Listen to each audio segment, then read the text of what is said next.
Here we are at ZomBcon with Tim Patrick Quill, the blacksmith from Army of Darkness, very famously. And I just wanted to ask you a few questions about your career. Thanks for joining us here. Sure, my pleasure, my pleasure. I'm having a ball. And I guess you've known Bruce Campbell and Sam Raimi going back to their short film days. How did you all first meet? Well, I had just moved into the school district, and I met, of course, Sam Raimi, Scott Spiegel, Bruce Campbell, because we're all Three Stooge enthusiasts. I knew every line to all 186, episodes of the Stooges.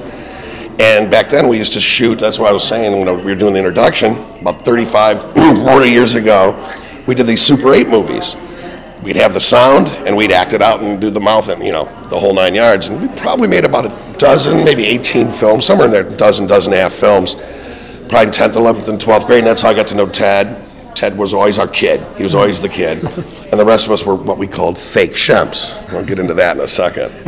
But we've had quite a background, and it's a lot of loyalty runs amongst the guys. I mean, you can only do so much, but we've been in all the Superman or Spider-Man movies together. Bruce, every time he puts together a picture, these last couple, and hopefully do the sequel to My Name is Bruce, which is going to be great because I think it's going to be Frankenstein, and you know who's going to play Frankenstein, Ted.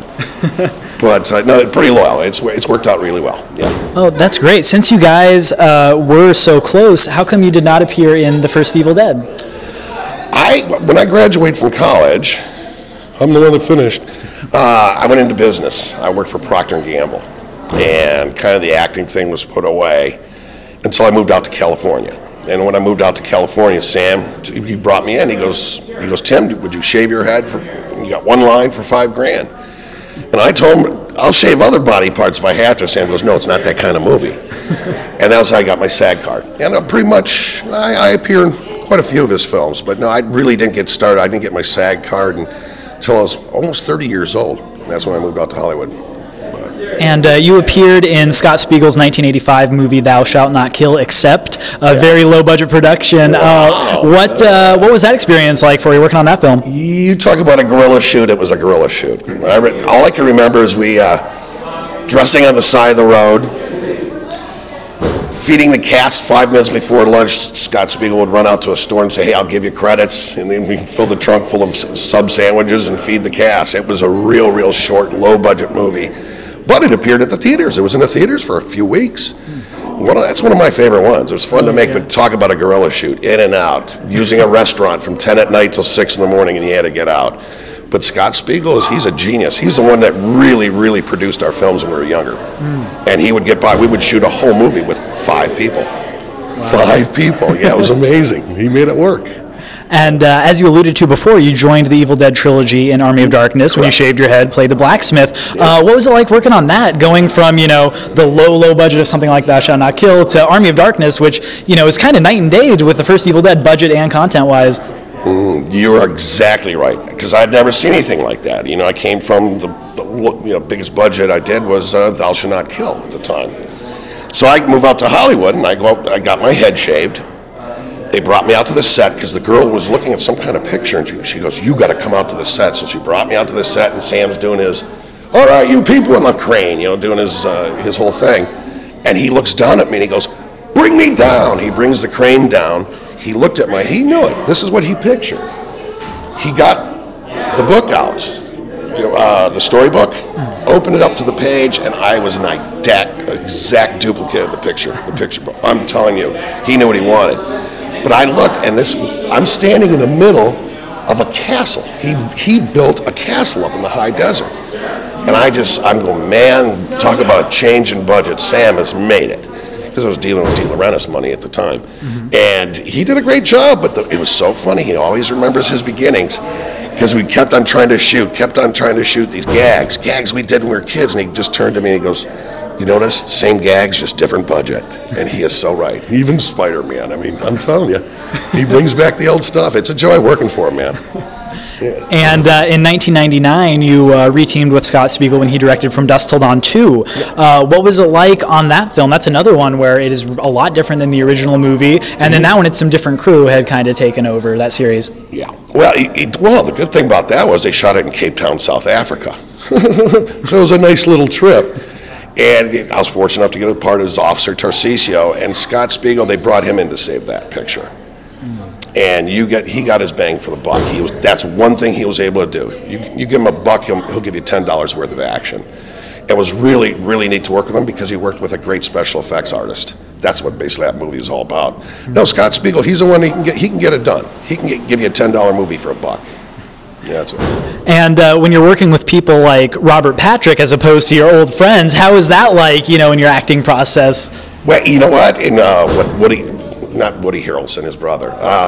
That was interesting because you're away from home. You're 10,000 miles away, whatever the case is. And it was different because you couldn't go home to mom or to your girlfriend or whatever. We became a very close unit. And Robert Patrick is actually from the Detroit area. He went to the high school, Farmington High School, right next door to us. Never knew him at that time, but we had a lot to talk about. Oh, for sure. It was neat, but you become a close unit because you're so far from home. That was the thing. I got to be really, really good friends with those guys. I'm still friends with them to this day. Wow. Yeah. It's very great. Yeah. And then you moved on to even bigger budgets with the Spider-Man movies, as you mentioned. You played different parts in all 3 of those films. What was it like being on those sets, seeing your old friends, whether it be Bruce in his, little parts, or be it Sam directing this big giant crew? What's it like in that environment? It's a whole different world because I come from the day of guerrilla shoots. And I got to imagine probably 75% of the lot was Spider-Man.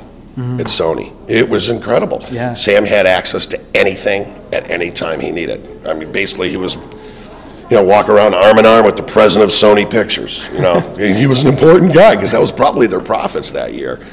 Now, Sam has handled it very well. He did a great job. I'm kind of sorry to see him move away from that, but I understand there's something in the works for us for next summer, and I can't say a whole lot about it, but Sam's he's got something big planned for next year, and he's going to bring us in. So I'm kind of excited. Very exciting, yeah. And do you have a favorite of the Spider-Man movies that you worked on? Maybe just a favorite memory from one of the films? I liked all the movies, but I got to say what Sam did with Part 2 with Doc Ock was incredible stuff. I mean, it was just incredible stuff because he had more creative control. And it was a smooth shoot. You can tell when Sam's happy, he's playful. When 3 came around, I kind of saw there's a little between him and the studio because Sam kind of lost some creative rights to that. I don't know exactly. But when he's in charge, when he writes, when he directs, and he's in charge, well, you've seen the results. He's an amazing guy, and I'm just so proud I can still work with him. Yeah. And so what can we look forward to in the future, seeing you in, other than the super secret Sam Raimi project? Yeah. You know what, actually, I'm going to be coming out. I have a script I'm working on right now called The Shemps. It's about, for anybody who doesn't know what a fake Shemp is, I'm sure you heard the term, it's actually an official credit now in Hollywood, is we used to shoot a movie with 6 guys. All of a sudden, there you are, the main characters, and then cut to, there's a party going on. And you can't have the same characters there, so we would dress in different clothes and hide ourselves like this, okay? And it's called a fake Shemp, because when Shemp died in the middle of a couple of shorts and they had to shoot around him, and people don't realize the Stooges were all 5'1", 5'2", and they had to bring in, the director had to play Shemp from the background, and he's like heads high over everyone else, and he's back to the camera like this, and Sam Raimi goes, "That's a fake Shemp." And to this day, if you look, that's an official credit in Hollywood, fake Shemp. I mean, there's people that are proud to be a fake Shemp, go figure. So I've started working on that, but Dead Season, I think they might show a clip. Worked on that. I have another one called King of the Dead, and then hopefully this spring it's going to be Franken-Cop. It's going to be an independent movie I'm working on in Chicago. Yeah. Well, it sounds entertaining. Are you the Franken-Cop? No, I don't know. I don't know about that. I would like to. It's a perfect part for me, but we'll hold and see. And so is there any place for people to keep up with Tim Quill online? Yeah, IMDb is pretty good. Those guys, I make sure, like when I work with a producer, even a small part, I make sure that my credits get in there. So IMDb is usually the best thing to follow. Yeah. Is there anything like more personal, a Facebook page, or are you on IMDb ever in the message boards talking to people, anything like that? I'm on Facebook. Who isn't, But no, that's probably the best way. It's IMDb and my Facebook, and that's about it. But you'll keep abreast of things for sure. I'm pretty current with everything. All right. Well, thank you so much for your time. It was great talking to you. Thank you guys. And we'll see you in the movie. Can't stop me. Magneto can't stop me. I'm on fire tonight. Even Zod can't stop me. I'm on fire tonight. It's like don't even try to bite the side. fire tonight. The Wrath of Khan can't stop me, I'm on fire tonight. The board can't stop me, because I've got space game and it feels alright.